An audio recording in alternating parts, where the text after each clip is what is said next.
is a constitution not set in stone? For eventually, when someone makes a mistake, that no matter who's in power, no matter if you're Democrat or Republican, that you can fix it to better the U.S. or anyone in that fact. What is the importance of the Constitution? The importance of the Constitution that it can always be changed, but it also learns from its previous predecessor, the Mayflower Compact, made by the Pilgrims in 1643. They learned that self-government is important, but it must have jurisdiction, since if one person's in charge, it is still a monarchy with set rules and guidelines, learned by their failures in Great Britain. What makes the Constitution special? What makes the Constitution special is not just learn from its mistakes, it adapted to them, and forming now known as the Bill of Rights, and eventually forming to other amendments, giving women the freedom to vote, giving black men the freedom to vote, and eventually saying freedoms to all who live in the U.S. And where are we filming this?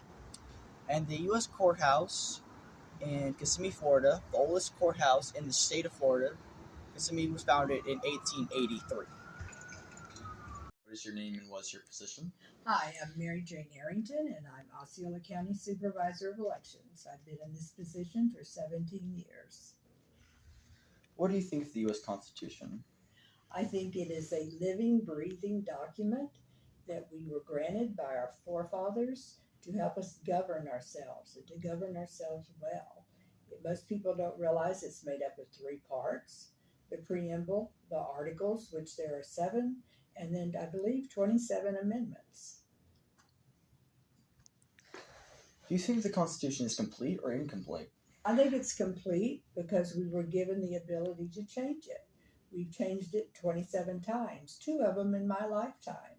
So, it's a living, breathing document that can grow and expand as we as a country grow and expand.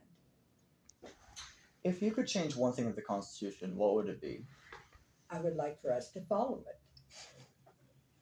I think that we have the groundwork, the structure to self-govern, and I think sometimes we don't follow it very well. A perfect example is in the Declaration of Independence. It says that we're all created equal, but at the time that was written, we certainly weren't created equal. I mean, it took my species 100 and something years to be able to vote. So it's important that we follow it and that we amend it when it needs to be amended and that we live by it. Thank you for your time.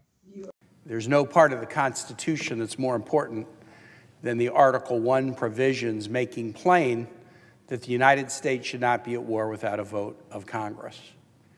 And yet the news of the day suggests that we are potentially on the verge of a war with Iran. When I was elected to the Senate in 2012, having served as a governor from 2006 to 2010 during a tremendous upsurge in the 2 wars in Iraq and Afghanistan, I visited our troops multiple times in the Green Zone in Baghdad and in Afghanistan. I went to the deployments and the homecomings. I went to the wakes and the funerals. And I told myself when I came to the Senate that if I ever had the chance to stop this nation from getting into an unnecessary war, I would do everything I could to stop us from getting into an unnecessary war. I happen to believe that the United States engaging in a war against Iran, a 3rd war in the Middle East since 2001, would be a catastrophic blunder for this country. I think there are some in this body who have a different point of view than me on that point, but I think we should all be able to agree that the fundamental constitutional principle that says we shouldn't be in a war if Congress doesn't have the guts to debate it and vote on it, we should all, having taken an oath to the Constitution, at least support the principle that war is something that should be for Congress to declare. After 22 days, House Republicans just elected Mike Johnson of Louisiana as the Speaker of the House. Johnson advocated conspiracy theories about voting machines and a rigged election in 2020. He encouraged his colleagues to join a lawsuit to invalidate the results of 4 states.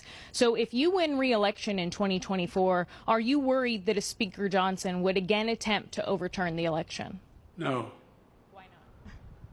Because he can't, look, just like I was not worried that the last guy would be able to overturn the election. They had about 60 lawsuits and all the way to the Supreme Court, and every time they lost. I understand the Constitution.